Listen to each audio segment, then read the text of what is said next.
So, okay. So, welcome to Thursday. What is it? The 24th of March, Foreign Policy Review. We are not able to live stream, but we do have Chris Black, our expert friend of the show, with us. We're going to be discussing all kinds of things this morning, really. But we want to introduce Chris, and we got Ben and Carlo. Thank you guys for showing up this morning. Chris, we did want to just get your thoughts on the recent ICC indictment of President Putin and talk current events. But it's our understanding that you recently returned from Cuba, Right. and we just wanted to hear, how you ended up in Cuba and what your thoughts were about that. Well, I just went down for a holiday because my companion and I got bad COVID over Christmas and we got hit pretty bad. So we wanted to recuperate, and we were intending to go to Mexico, but we ended up in Cuba because we've been there before several times, but haven't been there for several years. So we thought we'd go down and support the Cubans and provide our economic support there. And we weren't sure what we were going to find because the embargo we heard the pressure's gotten worse, the embargo's gotten worse, and conditions there are difficult.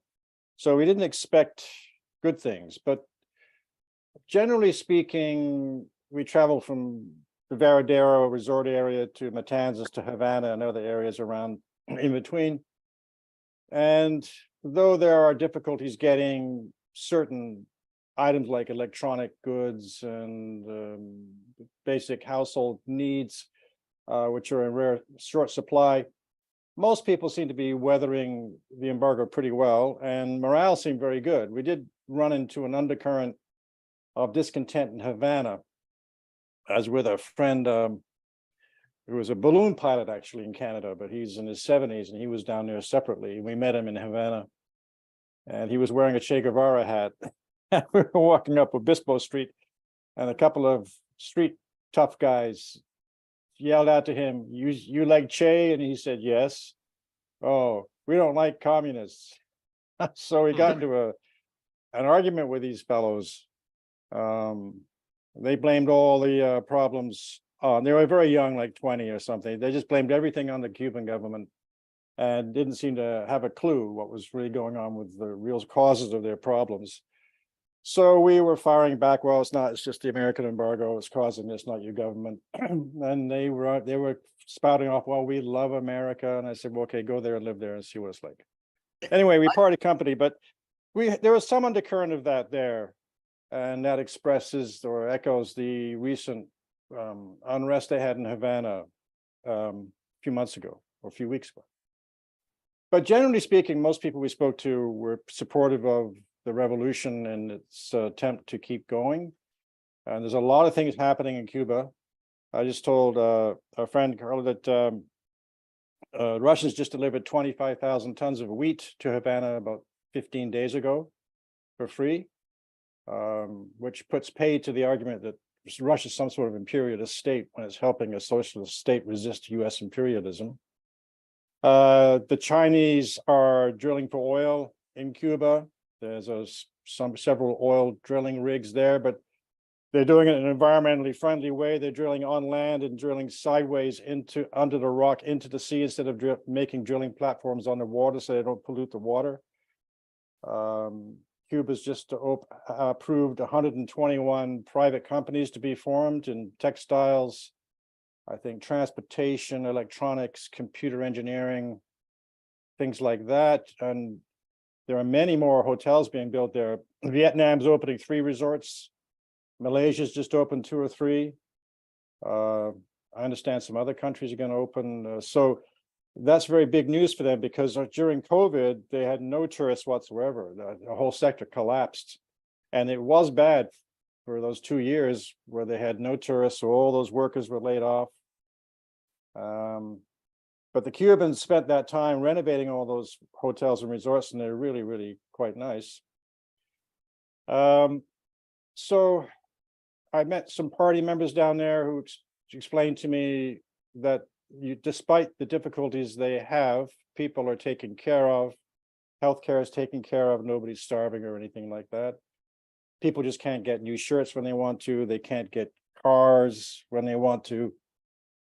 Although I have to say that the existence of all those 1950 cars is still very strong. And it's fascinating to see them. They're all over the place and they're all in perfect condition. It looks like it does look like you're in a movie from the 50s. But there's an increasing number of Chinese cars, and we even saw some German Mercedes driving around. I don't know who has those Mercedes, but somebody's driving Mercedes down there. But a lot of Chinese cars, and all the buses are Chinese, and they're very good. Trucks seem to be Chinese. So, and Cuba, while I was there, the foreign minister was meeting with delegations from India, from Mexico, from Brazil, from China, from Russia, from all sorts of places. Lots of things going on in Cuba. There are film festivals, poetry festivals, writers festivals, international scientific conferences, and so on. So Cuba is far from isolated, but there is this undercurrent of in some sectors, and I can understand why, because many people who don't have good jobs are probably finding it very difficult to get by. And so you always get people blaming the immediate, what's right in front of them, instead of thinking more deeply about things. We went to see the John Lennon statue, but somebody had stolen John Lennon's glasses. So, and there's supposed to be an attendant there to put new glasses on John Lennon's statue, but he wasn't there when we were there. So I got a picture taken with John Lennon. And it's notable that the only place in the world which has a John Lennon statue is Cuba. There's not one in New York. There's not one in London or Liverpool. There is a Beatles one in Liverpool, but not a John Lennon. So that's quite notable that they did that. And it's a very remarkable piece of work. What we did find that there was a lot of the low tourism is a good thing for them because it brings all this money in. A lot of the Canadian tourists I found came down with this very negative attitude towards socialism and towards the Cuban government, and were peddling rumors about conditions in the hotels and conditions on the street, and were telling us, "Did you know this? Did you know that?"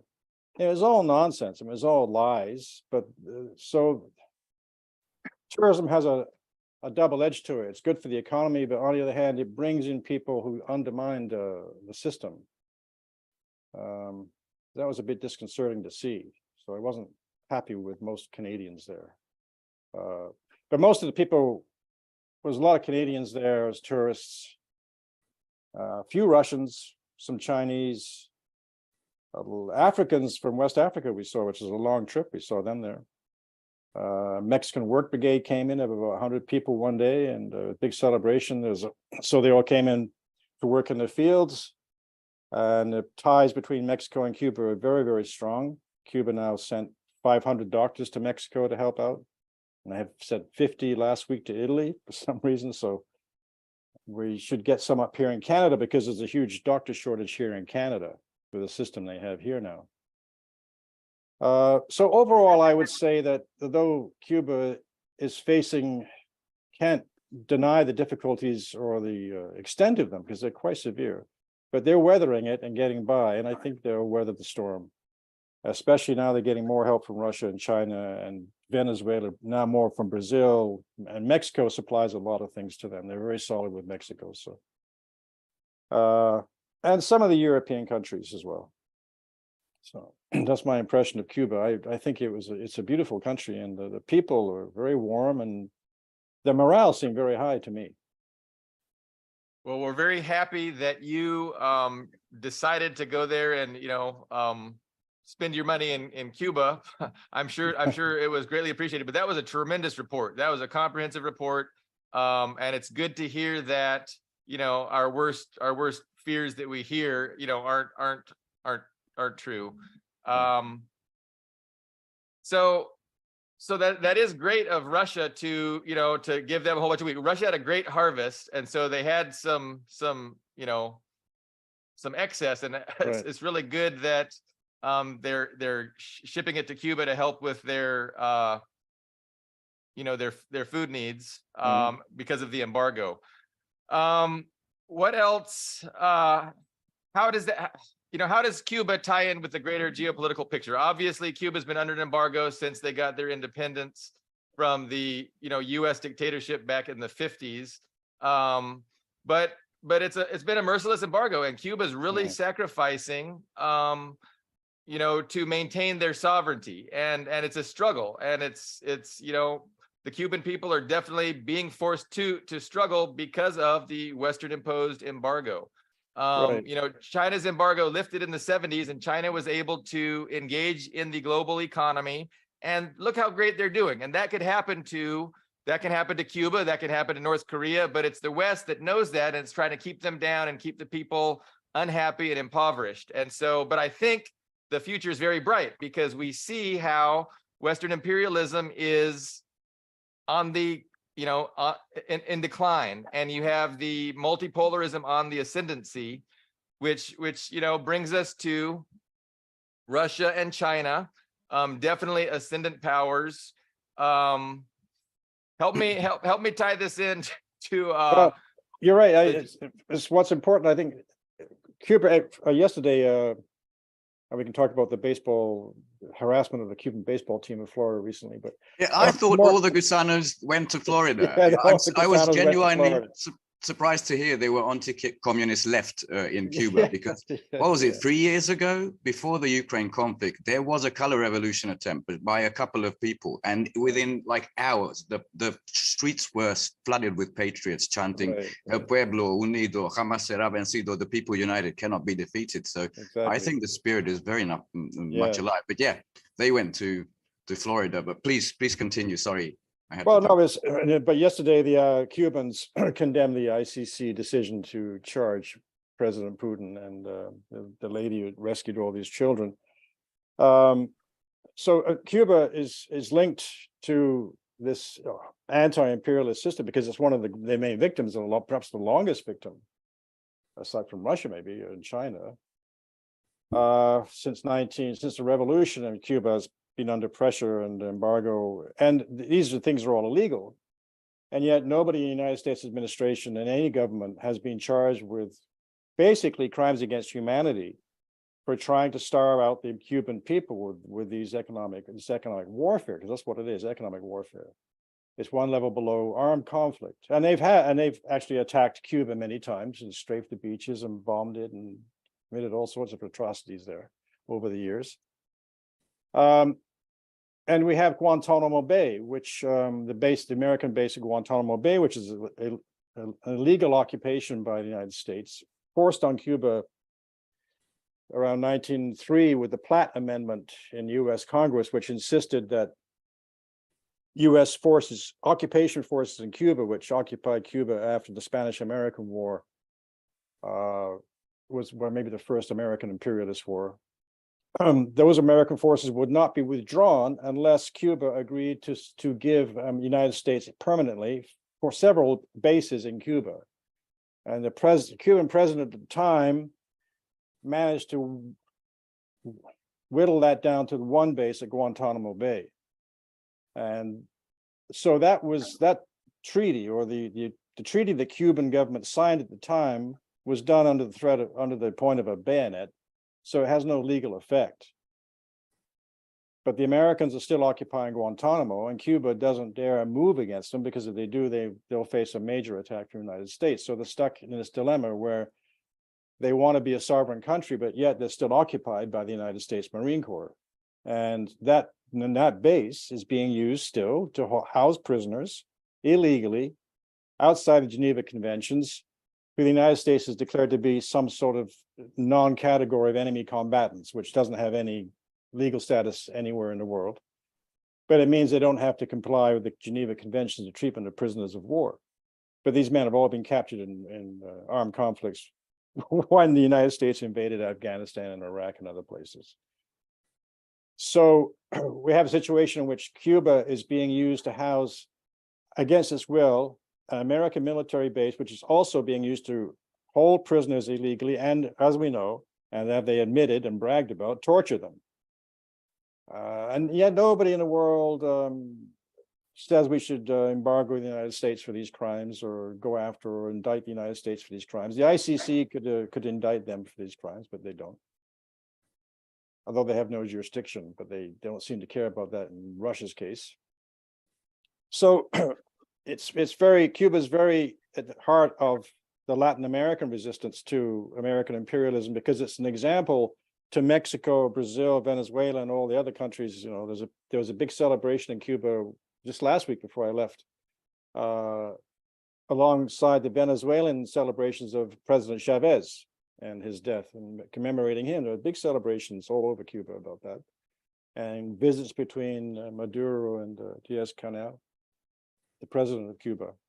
So Cuba is seen as a shining light of socialism and what resistance to U.S. imperialism and well, colonialism generally from Europe and everywhere else. What you can do with a small nation and when it's determined to fight back and do things on its own. They seem to be going, but the pressure has forced them to placate the population somewhat by bringing some more, what Lenin would call a new economic program, allowing some more capitalist things like small shops and restaurants. And there's more cafes now, more shops, which is fine.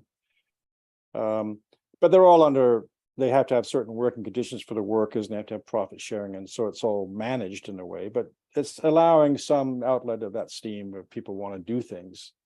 Because there's a lot of talent in Cuba and people want to do things.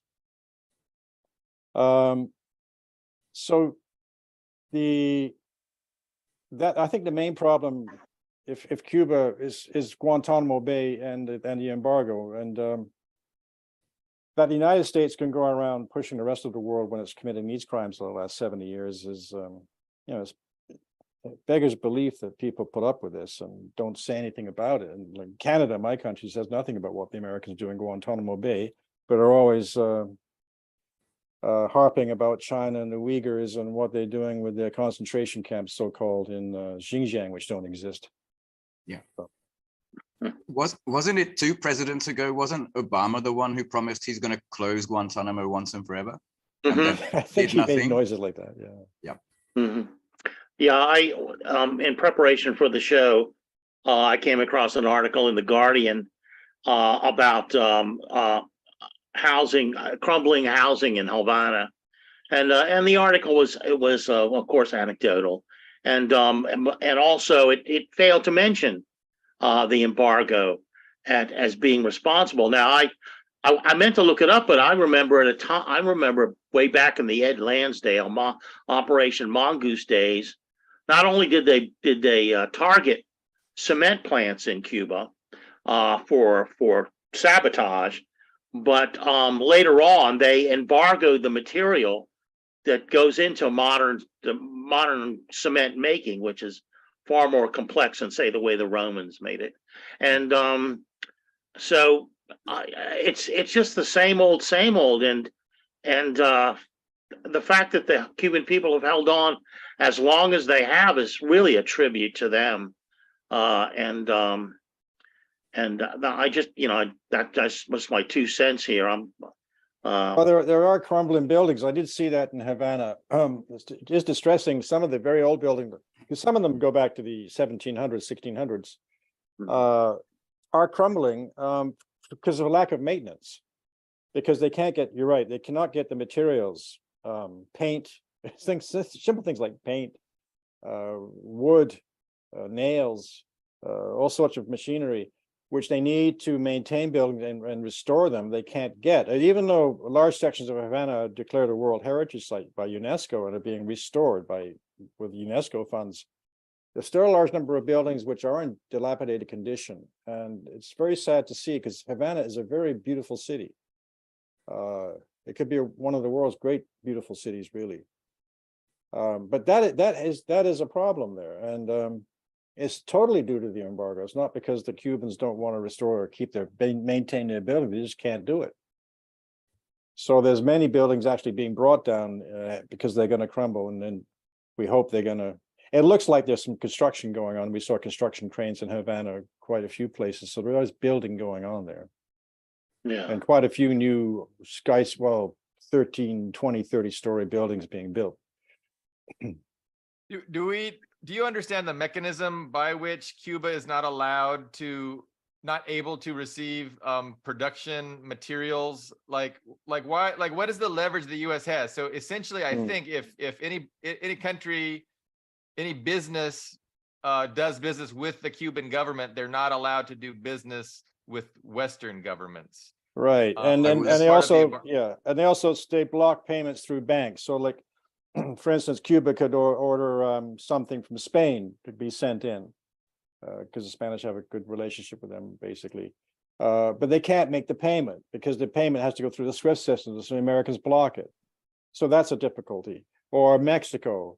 I think they work things out more with Mexico, but these little things, bank transfer payments, threatening companies, if you do business with Cuba, you can't do business in the States. That sort of thing is a big impediment for them.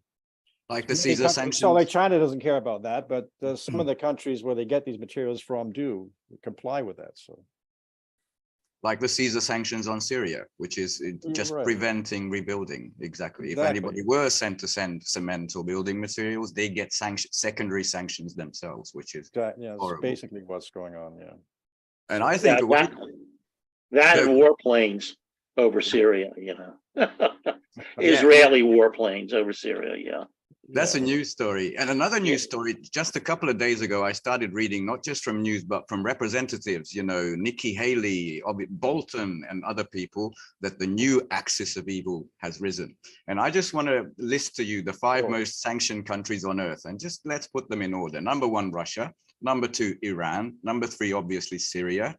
North Korea, Venezuela, Myanmar, which they like to call Burma, I think, and Cuba is the 5th place. Those are the 5 most sanctioned countries on earth, and they are getting along splendidly, it looks like. So welcome to the multipolar world, is what I'd say, after this historic weekend, which I'm sure we'll get into.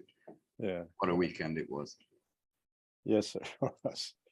Yeah, well, so if you want to get back into the ICC, since Cuba condemned the ICC decision yesterday, the legal stance on that decision is that the ICC does not have jurisdiction, first of all, to issue a warrant against anybody in Russia, certainly not against a head of state, because neither Russia nor the Ukraine are parties to the Treaty of Rome, so they're not members of the ICC court. Or China, India, the US. Or India, US. 40, the US 40 was, the US, I think, and China, where they withdrew. But the Ukraine does purport to give the ICC jurisdiction, because after the NATO coup in Maidan in 2014, the newly installed puppet regime wrote a letter to the ICC acceding to its jurisdiction to investigate, and then in 2016 they reaffirmed that, and they put a condition that the ICC has jurisdiction to investigate Russian crimes in Ukraine, but not theirs. Of course, which, like the Odessa massacre or something, that's totally ignored. Yeah. So they will argue that they gave the ICC jurisdiction, but any good lawyer would argue that was not a legitimate government, and still is not a legitimate government, and the legitimate government was kicked out by the coup. So the NATO installed government has no jurisdiction or no legitimacy to issue a letter like that. So it has not binding on the ICC and should be disregarded. So they don't have any jurisdiction over Russia, so they can't do anything. And no country in the world, no member of the ICC, has a right to arrest Mr. President Putin if he ever stepped foot in their territory. Like the Germans and the British claimed everybody should arrest him as soon as he steps foot anywhere in one of those member countries, but legally they wouldn't be able to do that. Do you and know of course, the it would be an act of war, I think, as well, if they did. It would be, but do you know the latest twist? And I'd like to ask your opinion as a professional in law and the ICC. I think it was yesterday I read that Ukraine urged the ICC to try Vladimir Putin in absentia, meaning without his presence. Like, is there any precedent for a sitting president of a country that isn't an undersigner of No, ICC? Has no, that ever happened? The ad hoc tribunals, the ICTY, ICTR, did conduct some trials in absentia when they couldn't locate accused. So they've set the precedent, although they're not legitimate either. So they're no legal precedent. but obviously, I think all of the Ukrainians are stating is the obvious fact that Russia will not recognize whatever the ICC does and won't show up in the court there, because then it would recognize jurisdiction. If you send a lawyer there to appear, then you're what they call in law turning to the jurisdiction. You're agreeing to the jurisdiction that gives them jurisdiction. So you're not going to do that. So they could only try President Putin in absentia because no Russians are going to show up there. It's a joke. But they may go ahead with this. I just got invited yesterday. Some strange things happened to me the last 2 days. I got invited by something called the People's Court, World Court, to join them. And I didn't know who they were, so I looked it up. And Stephen Rapp, who is the former U.S. ambassador for war crimes and a former prosecutor at the Rwanda tribunal, who was implicated in a murder there, which I can tell you about later. It's a long story. Anyway, Stephen Rapp, who's the U.S. ambassador for war crimes and connected to deep state in the United States, is one of the judges of this People's World Court. And their whole shtick is they wanted me to join them to go after criminals in China, Russia, Cuba, places like this. So it's an imperialist puppet show. And they said they've already had a couple of trials and convictions in absentia of some people. I wouldn't go into the details. I just got it yesterday. So this is what's going on. There's a whole series of constructs.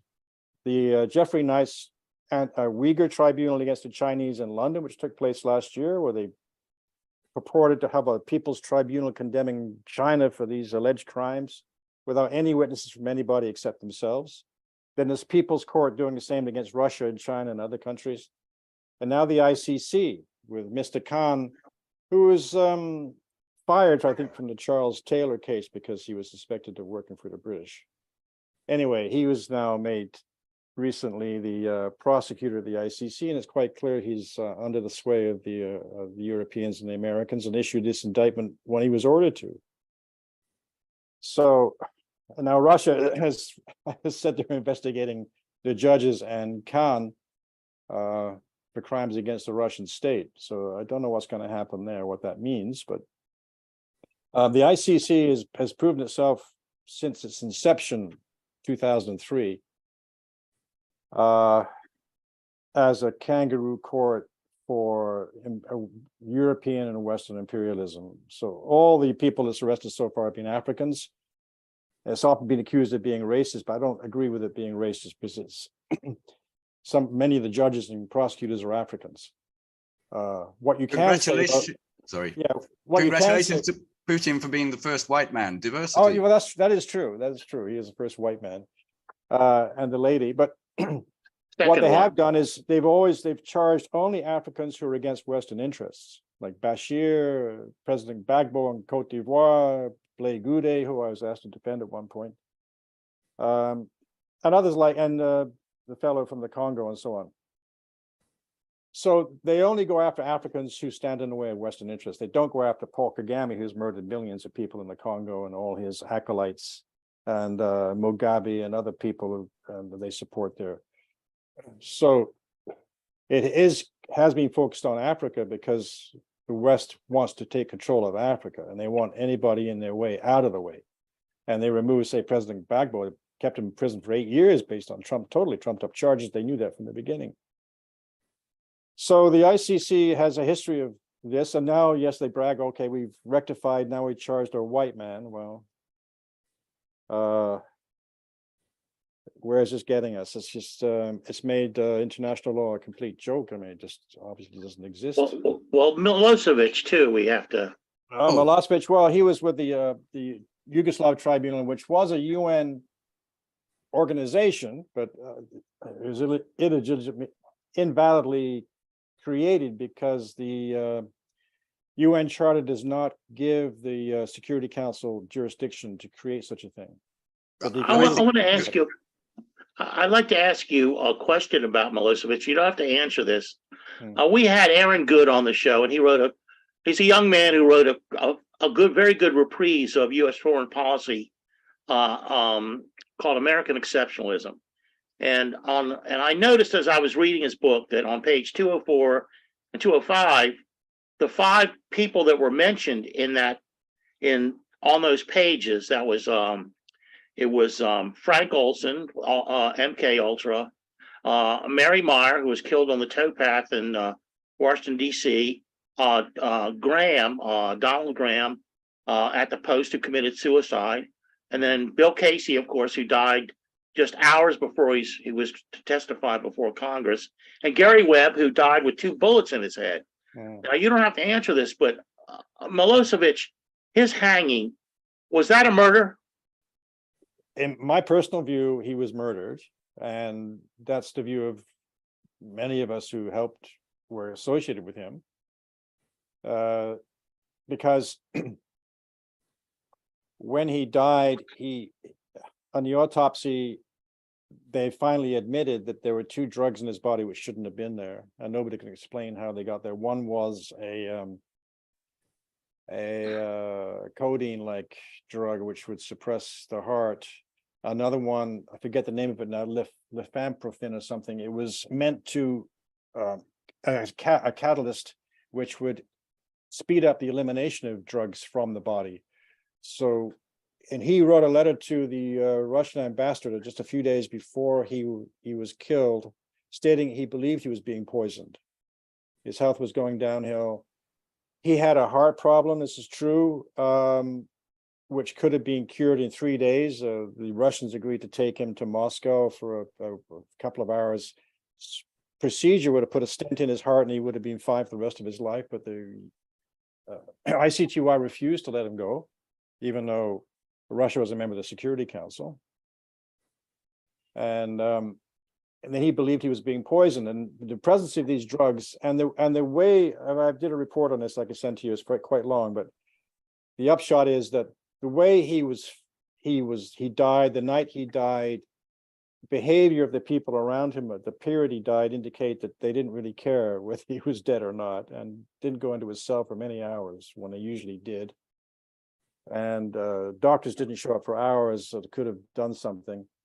So it looks to me that he was murdered. And why would they do that? Because the trial was collapsing on them. They couldn't convict him of anything. It was quite clear that his defense was very effective, and all their allegations were destroyed. They couldn't release him and acquit him, because then he would become a very big power again in Yugoslavia or Serbia, and it would destroy the very justifications or pretext that they gave for attacking Yugoslavia in the first place. It would prove that everything they said was a lie. So they couldn't let him go. They couldn't convict him without looking like fools. So he had to die. So they killed him. Like they hanged Saddam Hussein. I know the American Air Force officer who was in charge of that case. She told me the whole thing was rigged, and he was going to be hanged from the get-go, and he was just murdered. The whole trial was a farce. No doubt. And then they murdered Libya out in the street like a dog. I mean, that's what they do. So Putin now, he's been charged like Milosevic. Why did they do that? A, to humiliate him and humiliate Russia. B, it now stops any chance of negotiations, like they did with Milosevic when Madeleine Albright and Louise Arbour issued the indictment against Milosevic in 1999. They stated, we don't negotiate with criminals, so the war must go on. And now they're saying the same thing about Putin. You cannot negotiate. He's a criminal. I can add a third. Yeah, third. It was to undermine the China Russia summit, because you cannot have, as you know, you cannot go to a war criminal to have a 3-day summit. That's right. It was meant to embarrass President Xi on the president. It didn't work, but that was their attempt to disrupt that. You're right, and that all failed. But the objective of stopping negotiations, I think, will succeed. I think this is now war to the bitter end, because they've just said this. You can't negotiate with him. He's a criminal. How can we negotiate with a criminal? This indicates where they're going, and it's very dangerous where it's going. I don't like where it's going at all. I think Russia's succeeding in Ukraine, but that's just phase one of this war. This war is going to be a long one, and it might be very nasty. So I can respect that. Yeah. I had just another question. I mean, just my thoughts. I thought it would be something like Bucha, something like that is at Right. least on paper looks like a war crime. But on the Yes. other hand, it is for saving children from a war zone is what's just insane to me. Yeah, I think, I think that, yeah, Butcher, I think, has lost its effect because there's been so much material coming out proving that never took place. That was staged, as most of the allegations against Russians are. I'm not saying the Russians haven't done something, I don't know, but I haven't seen any evidence of it except the Ukrainian fake ones. But why would they choose taking children for their own safety out of the way of Kiev shelling? I guess because they just want something with emotional impact for the world's audience. It's usually, you would expect maybe even rape charges. Usually you want to add rape charges in. Russian soldiers are being raping women by the millions over there. So they probably couldn't get away with that either. So Maybe they it's chose something, incubators. children, which has an emotional impact. Oh my God, the Russians are kidnapping children. This one an emotional impact, no matter how stupid it is, because everybody knows what the Russians did rescuing these children or why they had to be rescued. But Russia, of course, will never be given a chance to defend itself if this trial and absentia ever takes place. It'll just be NATO statements and Kiev officials stating this and that, and that will be the evidence. So quick follow-up question would have been, and we can move on after that, is, okay, they try Putin in absentia. Let's say he's convicted on this, whatever. There's a piece of paper that says he's convicted of saving children. Then the German, the justice minister, I think he said, if Putin lands in Berlin, then I will arrest him. And do they really think that will happen? Is this something in European leaders' heads that is real for some reason? Or it makes you shake. You have to wonder, because it would be an act. I mean, I think it would be the end of Germany if they tried that. I mean, if Russia was invited to go to Berlin for some negotiations and actually went, and they tried to pull a stunt like that, I think you would end up with the Russian army in Berlin very quickly. Yeah, I think it would be so stupid. But we see the whole thing that they seem to be believing their own living in their own delusions. They just seem to be out of almost insane in a way, because they seem to be thinking Russia's not going to react, that things aren't going to happen, that this exceptionalism is real, that they're exempt from any sort of consequences for anything they do. And I don't think they understand what Russia keeps warning them all the time. That, I mean, Putin just warned Britain about depleted uranium and there's going to be consequences. And they just shrug it off like, well, so what? It's no big deal. Well, what is Russia going to do? I don't know what they're going to do, but it could be very serious for Britain. But they just seem to be oblivious to the fact that Russia could decide to do something. Because as far as Russia's concerned, you're trying to destroy us, and we're not going to put up with this forever. Same with Canada. I mean, Canada's bashing China and sanctioning Russia. And I mean, Canada's a very small country with almost no army to speak of, provoking two of the major world nuclear powers. I mean, what kind of insane thinking is that? Why would you kick a big guy in the shins like that and expect not to get hit back? Because your big brother, Uncle Sam's going to take care of you? Well, good luck with that. But this is their thinking. They're really suffering delusions about reality. And how else do you explain it? I don't know. And it's interesting to me, because by Russia entering into the conflict in Ukraine, they've actually saved lives. If you look at the numbers, because there were 4.5 million Russian-speaking people in Donetsk and Lugansk and Zaporozhye, for instance, and 2 million of them left, but 2.5 million were left when there was a huge buildup of Ukrainian Nazis, essentially Nazis, on the border, go in and commit genocide. So that put 2.5 million Russian-speaking Ukrainians at danger. And if you don't think those Nazis would have gone in and slaughtered men, women, and children, you're really delusional. So in a sense, since maybe perhaps 400,000, 300,000 lives, say 300,000 lives have been lost in this war so far, the ledger is still way on the side of Russian intervention. And that's something that's got to be hammered away at with these virtue signaling ninnies, we have in the West here. I'm glad you said that, because it's been disturbing me a lot. I've been having this argument the last few days here in the peace movement here in Canada. It's the same is happening in all the NATO countries. There's this attitude that, okay, we condemn NATO, but Russia's actions were unjustified. Russia's bad, which pleases NATO in a way that NATO couldn't care less how much we criticize or condemn NATO, as long as you buy their line and condemn Russia. That's what they want, and that's what they're doing. And they say, well, and they all agree, all these people will agree that Russia was provoked by all sorts of things, but still was not justified in acting. But that's where their argument goes wrong, because provocations can be insults, it can be name calling and spitting in the face and so on. Yes, so that wouldn't justify a military operation, but we're not dealing with provocations, and that's where their argument goes wrong. As Russia stated, and as I agree legally, Russia wasn't facing just provocations, name calling, and poking in the side, and this. They were facing direct military aggression, because you're right. It's quite clear that if Russia hadn't moved on February 24th last year, the 600,000 men in the Ukrainian army were going to launch a strike into Crimea and into Russia and Rostov-on-Don. They wanted to take the war right into Russia. And then they were going to establish a puppet government in Russia, maybe using Navalny or something like that, and try and get the government overthrown.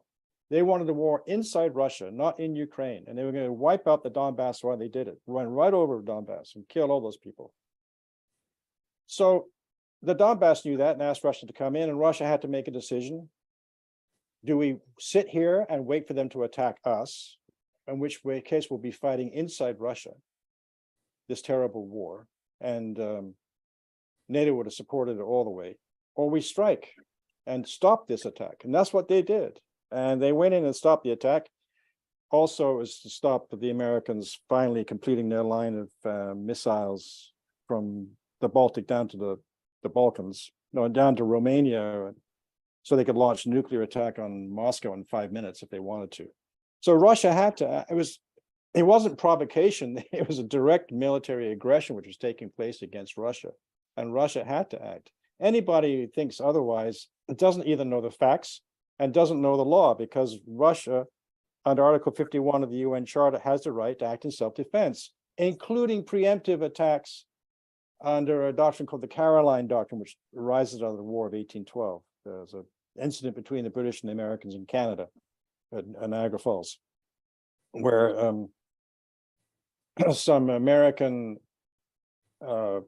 guerrillas crossed the border into Canada and attacked some places there, and in retaliation, the British went across and to New York and burned a ship called the Caroline. And there's a big discussion about what was legal and what wasn't. It was decided between the British and the Americans that you have the right to retaliate and attack another country if you've been attacked, or if you suspect they're going to attack you. You have the right to do that legally under international law. So Russia had every legal right to do what it did, and it was justified. But in the West, you're right. There's they use this canard that although Russia was provoked, they don't want to use the word aggression, they had no right to react. It's almost like they adopt this American exceptionalist attitude as if it's normal. The Americans can do anything, the NATO can do anything they want to Russia, but Russia has no right to do anything back. Yugoslavia. Weird. Yeah, in Yugoslavia. I was going to just add to that I think you made an excellent case for just self-defense. But what Sergei Lavrov has been doing for a year is making an even stronger case for a prevention of genocide on its border. Because he said, everybody's mentioning sovereignty now, the sanctity of borders. And they didn't do that with Serbia and Kosovo. But he said on that level, at the UN, at that same level, is the representation of all the people in the land, which in Kiev has not been present for at least 2014. And the main thing to hammer home is this is the 9th year of children being shelled in the Donbass by Western weapons. Mhm. which nobody seems to acknowledge or talk about. And Right. now, if China, I think it's a paranoid dream because Russia doesn't need ammunition. If China sends weapons to Russia, then it's party to this conflict and it's horrible. But they've been party to this conflict for 9 years. That's right. But their hands are squeaky clean somehow.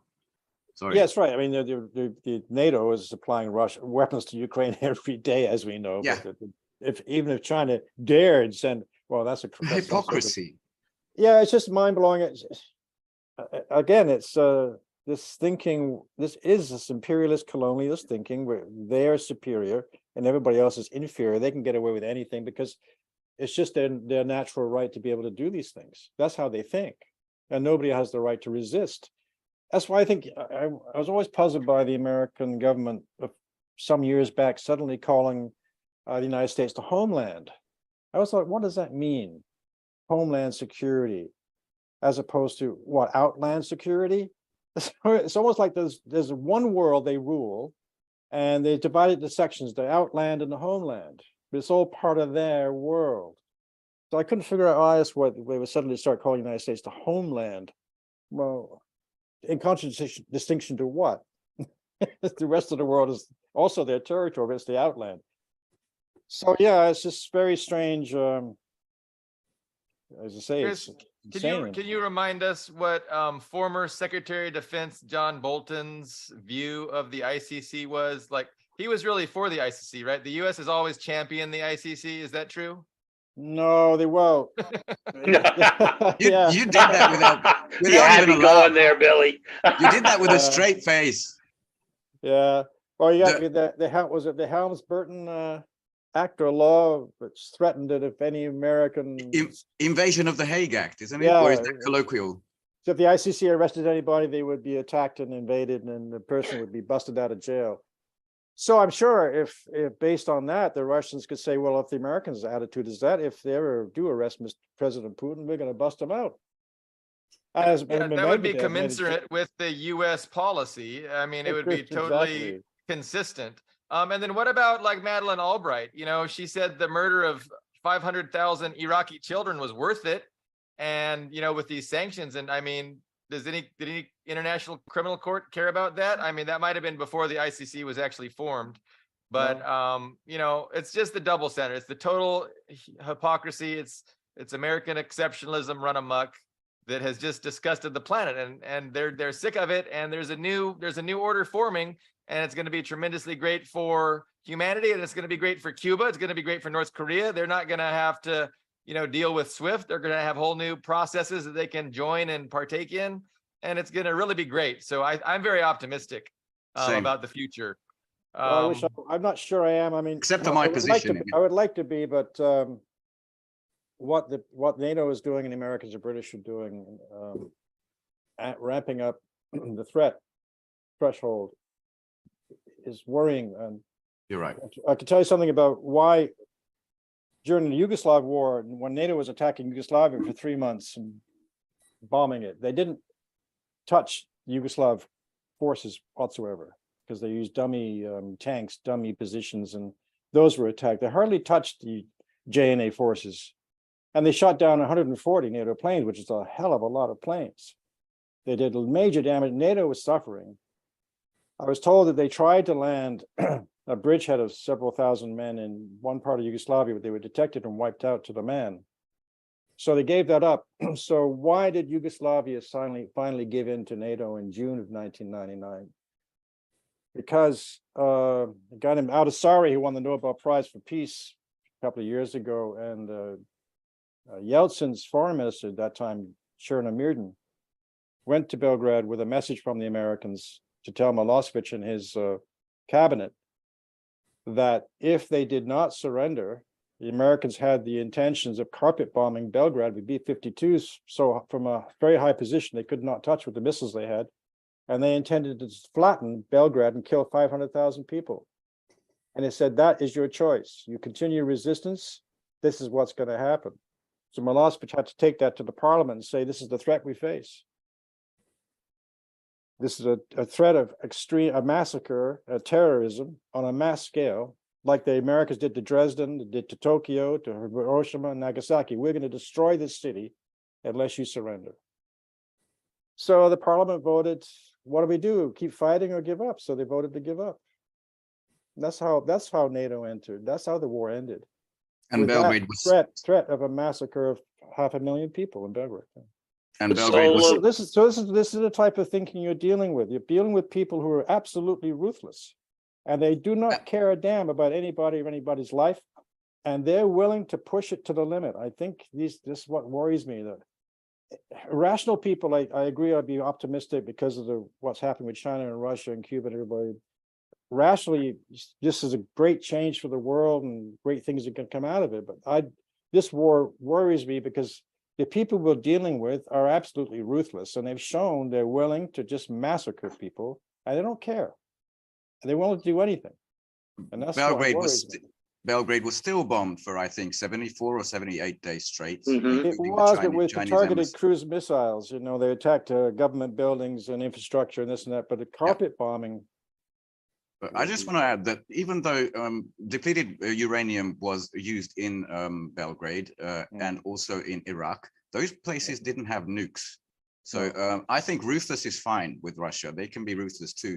Yeah. Lunatic, dangerously lunatic, that is something that scares me. I'm cautiously optimistic about the future, just like Billy Bob is, because I hope they're sane people, at Yeah, least me the too, strategic right. forces or somewhere there. But Yeah. I'd like Go ahead. go, Well, Carl. I just want to say, I think it's outrageous that they're talking about the after effects of depleted uranium shells as being up a question mark. There's a question mark that exists. You go to Vietnam and you look at some of those deformed children, and you tell me that the depleted uranium that was used in Vietnam did not have after effects. I swear. Don't get me started. I get violent around that one. I've seen But- those pictures, and people don't look at them. They're horrific, and you can't forget them. They really You are. can. No, you can't. oh, And Yeah. by the way, I know the Russians, they use these as well. And they said, okay, this is horrific. The consequences are horrific. And they said, we are phasing these out. We're going to use a more expensive technology that is maybe not that effective. It's a tungsten, basically the same sort of armor piercing capability, but without pollution, without long-term health effects, without basically, it could be argued that it's chemical warfare. Without that, they're using that. So they're very sensitive. And now the British decide to basically poke them again in the eye by sending these munitions that they themselves have ruled out. They touched a nerve with this one. They really did. You can see it in Lavrov, in the Peskov, in all the pronunciations from Russia, that this touched a nerve, this one. yeah, and it's from Britain. I mean, it's got nuclear weapons, but I'm not sure they're how effective they are anymore. But By the way, it's just unbelievable what they're doing. where does this decision come from? Is it Sunak, Cleverly? Where did this decision emanate? Who knows? I don't know the exact. Me neither. I mean, how do we know the exact structure between Washington and London? Who's really controlling, or what super financial corporate interests are controlling who? But there's no doubt that they're linked. Yeah. And what London did had a Washington's approval, otherwise it wouldn't have been done. Langley. Yeah, and MI6. I mean, the British still have pretensions that they're going to. When I grew up in Britain as a small boy, when the world was still colored red, we were taught to be little proud imperialist boys in school. But that collapsed very quickly. I was on the other side of the Iron Curtain, and we had a red country. I'm from Hungary, and we didn't hate you guys. We wanted to get along and have Coca-Cola, maybe. So just so Yeah. I'm wondering what the possible, answer is if, the West insists on sending these munitions. It's very interesting. I mean, it's troubling because, I mean, it's, what are they going to do in response? I mean, we'll have to just see, but it's an unnecessary escalation and provocation. And it's just, whatever Russia does, it's going to be an unfortunate escalation. So, they've been managing it well, but I think Shoigu said it's another step taken away, and it is dangerous. Sorry, Billy Bob. No, you know, so we're about at an hour now. What else did we want to touch on? There's so many different things, but we don't want to take Chris's whole afternoon. But you know, there's any number of events to discuss and go over. Does anybody have any thoughts? I would have to. I have some regional news that we can push in. Okay. I think it's a good reminder that today is Hungarian-Polish Friendship Day. We have 1,000 years of history. We right next to each other. And I just wanted to remind our Polish brothers that, you know, we are here, Russia is here, and your newfound little partner is an ocean away, you know, urging you on to do something stupid, and please don't do it. But some regional news was Hungary. We had 3 strikes against the EU coalition, which is wonderful. We didn't go along with the approval of the ICC decision. So Josep Borrell had to do a personal little announcement himself because we didn't ratify the EU-wide thing. We didn't approve the 1 million shells to Ukraine that the EU is trying to do, not NATO, the EU. And we won't allow Ukraine to enter a EU or NATO territory without restoring the rights of the Hungarian people within the Transcarpathian region of Ukraine. And one other, which is today, brother Bulgaria has also said we will not send this 1 million shells to Ukraine. So people are dropping out of the camp, even within Europe, as Paris burns. I just wanted to say that, because if we talk about the Russia-China summit, it's just, we need another hour. I wish we had another hour. There's just a lot. I wanted this little regional news to be in there.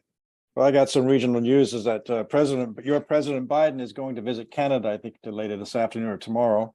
I can't remember the date, for 2 days to meet with Prime Minister Trudeau, and be interesting to see what the instructions are to Trudeau from Biden. I'd be interested in hearing what Christopher has to say about the Saudi-Iranian rapprochement under Chinese tutelage. That's a very interesting development, because it's another sign that Saudi Arabia is pulling away from the United States' Aegis control. We've seen that with the rejection of Biden's request for more oil and so on, and obviously the head of state of Saudi Arabia now is pulling away from the United States quite quickly. And this rapprochement with Iran is remarkable, because I didn't think that would happen. Because Saudi Arabia was quite hostile to Iran for a long time. But this agreement to talk and to establish relations is a very good sign, and strengthens obviously Iran, takes away some of the pressure on Iran, weakens Israel, and weakens the American position in the Middle East extensively, and quite clearly increases China's influence in the entire region. And it's very interesting that China is also now, for the first time maybe in 5,000 years, actually trying to exert influence in Europe, in Ukraine, and other places, which they've never really done before.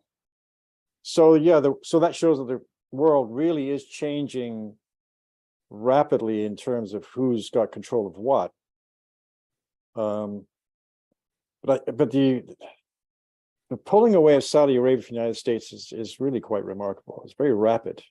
It's almost as rapid as when the British Empire collapsed in the 1960s. Within 5 or 6 years, it was all gone. You know, it just fell apart because it was bankrupt. And I think the United States is essentially showing it might be bankrupt. Oh, the banks are melting for sure. Yeah, the banks are melting. Yeah, and the Belt and Road Initiative, of course, plays a big role in this. Of course, because the Chinese want Ukraine back in the Belt and Road Initiative fold. That's where much of the Silk Road is supposed to pass, and right. I think Saudi Arabia has a strong interest in that too, because they wanted to become other than entirely an oil economy for a long time. And I think the Belt and Road Initiative offers them some possibilities of that. Mm-hmm. I'm just throwing out my 2 cents. I don't know if anybody else. Yeah, and Egypt, I think yesterday, Egypt has joined the new development bank, the BRICS bank. Right. Yeah. They joined that. And also today is the first day of Ramadan, so Ramadan Saeed to the people who follow. And on this day, Syria and Saudi Arabia have agreed to reestablish diplomatic connection, to reopen embassies and I didn't know that. That's very good too. Brand new. which is amazing. I mean, Turkey is a NATO country, and obviously they have a rough history, but even they are absolutely not going along with the West anymore. They're not. No. Nope. Yeah, Erdogan is Turkey's playing its own thing. The 'Cause dance. it's playing both sides against the middle because it sees itself now as a more than a regional power, at least maybe even bigger. And so it hedges its bets every which way, but it definitely is not for the West now anymore, not since the coup of 2016 and other events. So what was Erdogan's quid pro quo for saying he would vote for Finland to join NATO? What do you think he got in exchange? Yeah. Anybody know? I don't. Well, I don't know if he's prisoner. The Kurd thing was resolved with Finland or not. Maybe that was the issue because that It's was not resolved with that didn't sound serious to me. No, it didn't sound serious, but I don't know what they promised us. It's not resolved with the Swedes. So Sweden is not on the list yet. So I think maybe I think he got big concessions for letting Finland in, but who cares? Finland is half the population of Moscow. It's nothing. Right. It's got a fingernail army. It doesn't matter. Yeah. I don't know why people think this is. Erdogan has a very, very big election coming up. And if he loses, like that's could be catastrophic for the East and Russia because he's essentially running against a Western puppet, which if they're in power, they're going to throw their lot in big time with NATO, and they're going to be anti-Russia. So he's got to make sure that he wins that election, and so maybe he's giving he's playing both sides as he always does. Because he knows he's got a constituency inside of Turkey that is pro-NATO. So who knows exactly what's going on? But I'm concerned that the U.S. is going to oust him in some kind of a rigged election in Turkey. But I'm optimistic that that's not going to happen because Erdogan is in charge and he's liked for good reason. I was going to say he's popular. So in a free and fair election, he should have no problem. But you always don't underestimate the West's ability to rig things and cause problems. The thing is, they tried. There were explosions, in Istanbul. Obviously, we don't know where from, but there were. So I think that was already aimed at him, and all it did was solidify his popularity. And even this earthquake, hitting Syria, basically, it started to work out the wrinkles between the countries. I don't know how much of it is symbolic or acting, but there was been big diplomatic strides from Turkey towards Syria to sort of reconcile and get the Yanks out, basically, and that's huge. So now Israel is in a big we have the Astana process where Moscow is trying to create rapprochement between Turkey and Syria, and that's still ongoing. So there's a whole series of moves there establishing a new order in the Middle East. I mean, Erdogan may have dreams of being Abdul Hamid II again, last effective sultan of the U.S. was very effective in their meddling in Pakistan. They're now getting arms to Ukraine out of Pakistan. I don't know how effective the arms are, but they're meddling everywhere. They're still active. I mean, Khan in Pakistan probably was not able to ever solidify control of the government and country how Erdogan has been able to. So it was much lower hanging fruit for the U.S. in Pakistan than Turkey would be. But you can't underestimate them. Ben, let's try and work on these guys and get them to be more optimistic, because like you were saying, I don't China see and Russia are not Yugoslavia. They're not pushovers. They're nuclear armed powers. They're huge economies. And they're very I also don't see how this war, I mean, the San's going nuclear, but let's forget that option. I don't know how this can last beyond the summer. I really am convinced of that by numerous professionals. And what cards does the West have to play? We can talk about asymmetric warfare. We can talk about, interdicting shipping lanes. But that will, not much responses to that. What has Biden been doing? He's been giving medals to singers in the White House or something. All they have is the media. All they have really is the media left. I'm not sure. I'm not sure what kind of steps. Well, I think you're right that the war, Russia will succeed in Ukraine and probably by the summer. I think that's probably correct. But that doesn't mean the end of the war of NATO and the United States against Russia. That's just one phase of it, and it's going to go on in other forms. And that's what's dangerous. And we have the United States now with the agreement with Australia, AUKUS. building a major base in Perth for their submarines and marine bases in the west, because they're going to try and cut the Malacca Straits, through which 90 or 80% of Chinese trade in oil and other things from the west goes through to get to the Chinese ports on the east coast of China. It's so stupid. So this is another dangerous move that's threatening China by trying to threaten the Malacca Straits and cut off Chinese trade, like the Americans did to Japan in World War in 1940s, 39, 41. These things also worry me, because they keep, they're not only provoking Russia. We'll work on making you more optimistic. Provoking China. I mean, what's going on with the thinking in Washington? We're provoking two major nuclear powers like this at the same time.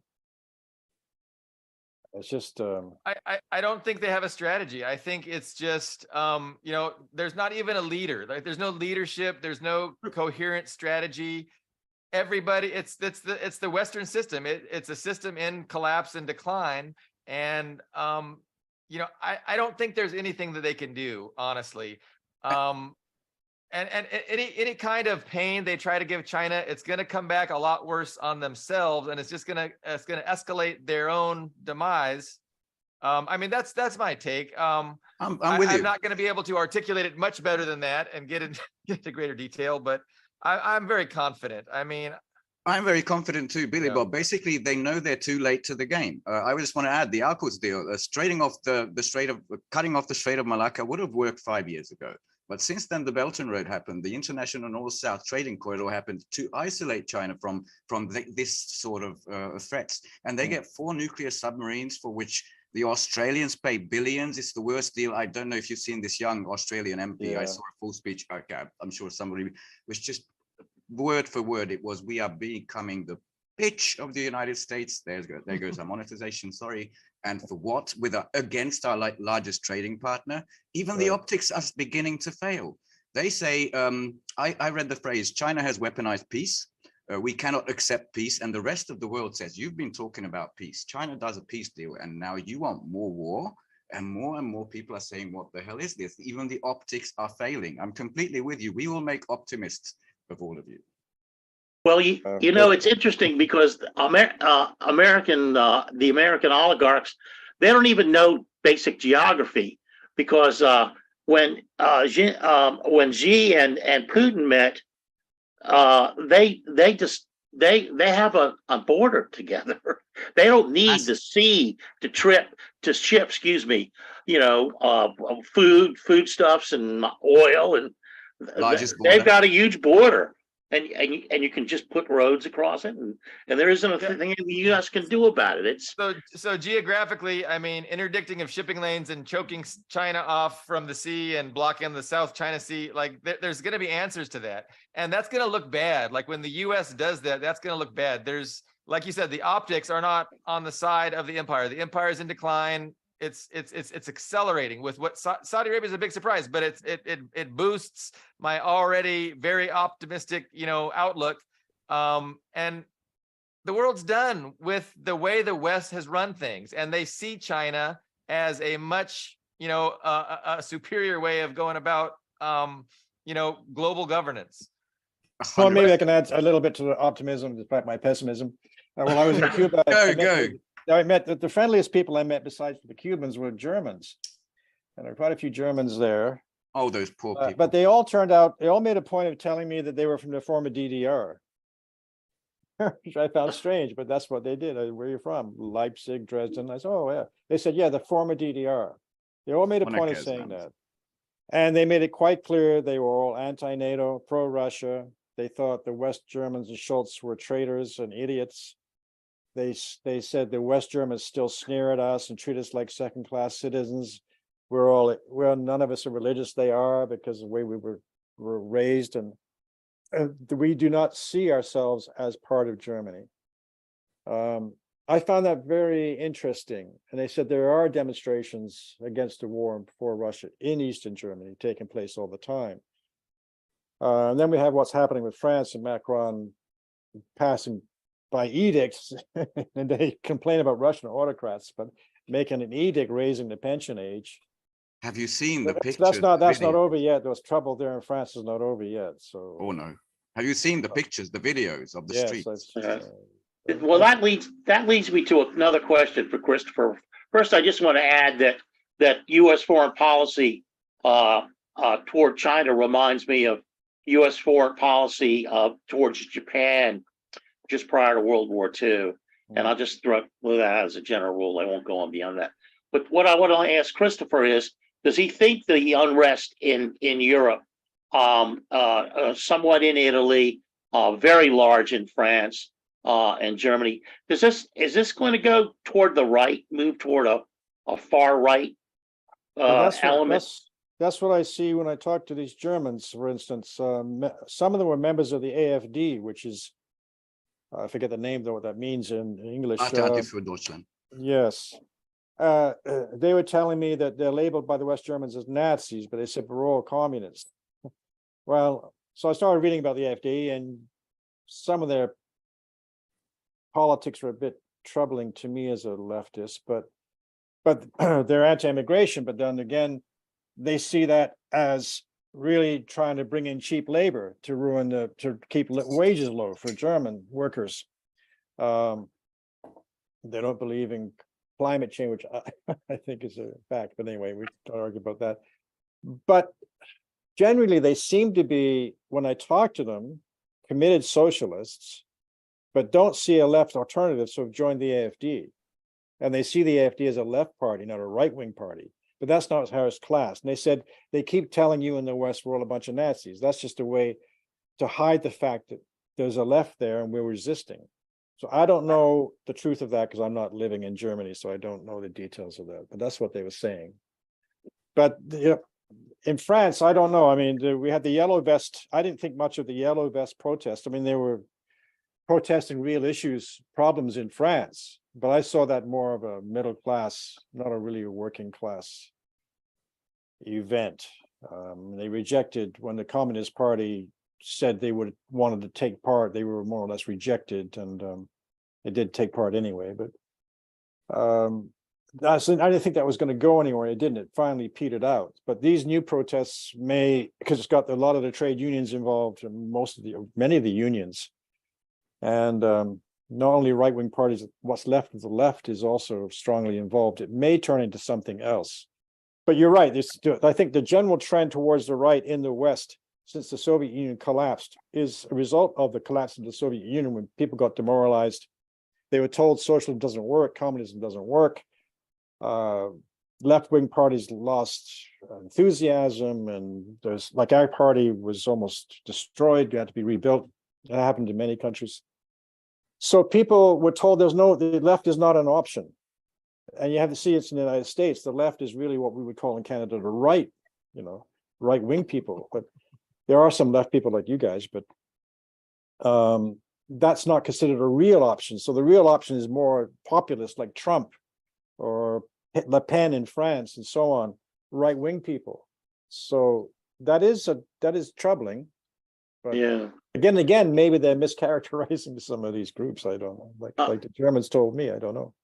Well, we definitely have the elements here. And it's confusing. It confuses the whole issue of Ukraine because you have Douglas McGregor, colonel down here, who is definitely against the war in Ukraine, and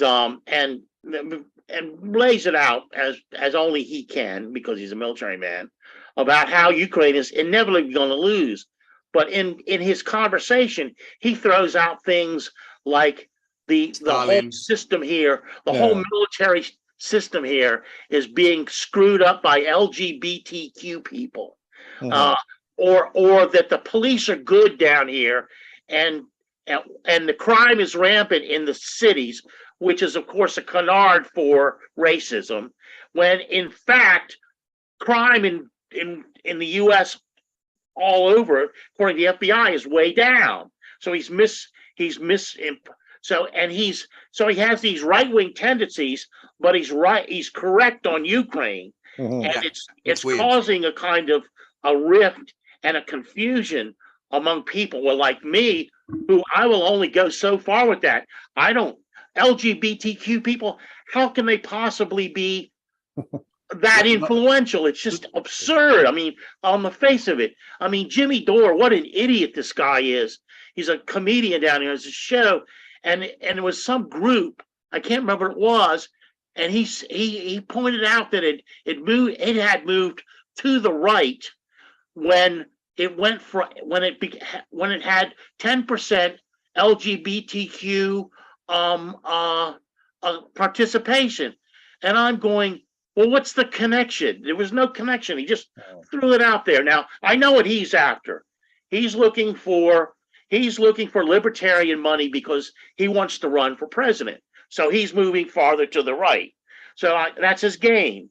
But like I pointed out on one of our shows previously, is that if you want to do this thing about LGBTQ people, you have to understand that the United States Navy is practically 100% gay and lesbian, and has been. And pretty much every fucking Navy since the beginning of time has been pretty much gay. So, I mean, if you don't want to have a Navy, then, go after gay people, you fools.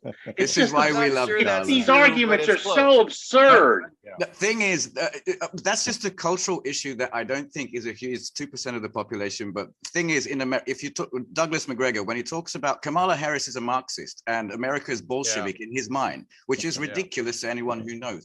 The American political system, by and large, not the chat, but by and large, left is right, right is left, up is down. It makes no sense. It doesn't behave according to any model. And unfortunately, Western Europe is very much in the same way. I've given up analysis. If left and right can go out and say, fuck NATO, I'm with them. I'm a communist, by the way, third generation classical communist, but I'm not gonna. I agree with you. I love your Jimmy Dore. I will join with you as long as we can march side by side together, then we split. But McGregor's a good example, as you say. He's dead right on the Ukraine war as a military man. I think he's correct on his analysis factually of the events on the ground and how the war is developing.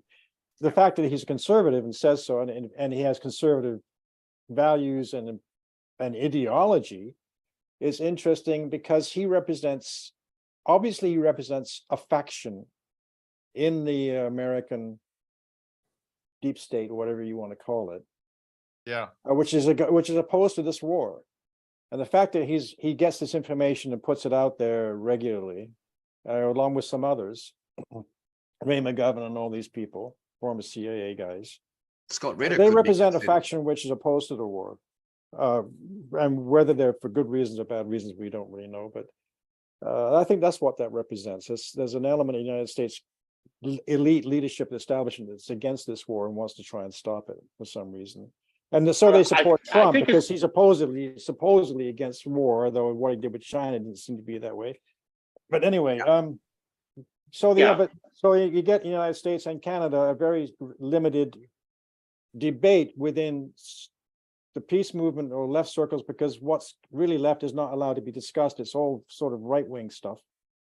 And us communists and so on, we don't exist for them. They're not even discussed. Like when you talk about, say, Russia, the opposition, they want to Canada said we want to overthrow the regime in Russia this last week. Well, if you overthrew Putin, who is going to come into place? It's not going to be Navalny. It's going to be the Russian Communist Party or some other patriotic forces, because it's or Medvedev. I mean, imagine if the Russian Communist Party, and Zyagayev is the one that demanded that they go in and help the Donbass. And he should have been president in 1996. Yeah. Yeah. And so they don't even mention the Russian Communist Party as part of the opposition in Russia whatsoever. It's never mentioned, because they don't want people to know that they still have that much attraction in Russia. Because that would raise too many questions about why are they being wiped out? But they're not. They're very strong. Anyway. Yeah, I just wouldn't be, that's the correct way to look at it, I think. Factions within the ruling classes and their interests. That's a better way to look at it, because you can put a NATO symbol on an LGBT flag, which I have seen, but that doesn't mean that, that's just marketing for this or the other faction. So I wouldn't get bogged down. That would be my maybe incense. That's the strength of the empire, is marketing and creating these narratives. And people are just learning now to recognize what's going on, but that's why they're weak. That's why the empire is weak, because their strength is marketing and pretending reality is something else. And the strength of Russia and China is reality. Their weakness is marketing, but their strength is the reality of, their economy and their military. But you're lucky my wife isn't here and she won't go before camera, because she would tell you that real people are suffering. Real people are suffering from this right wing backlash in this country. I mean, I live in a primarily Latino, African American neighborhood. That's actually it's becoming trendier, but to our dismay. But people here they're afraid. They don't do things that white Americans do, and they're very cautious about the way they live. We don't drive through. We don't drive at a part of University Boulevard, partially because MS-13 controls the apartment complex across the street. But there's really no problem with that. The cops can't take it back.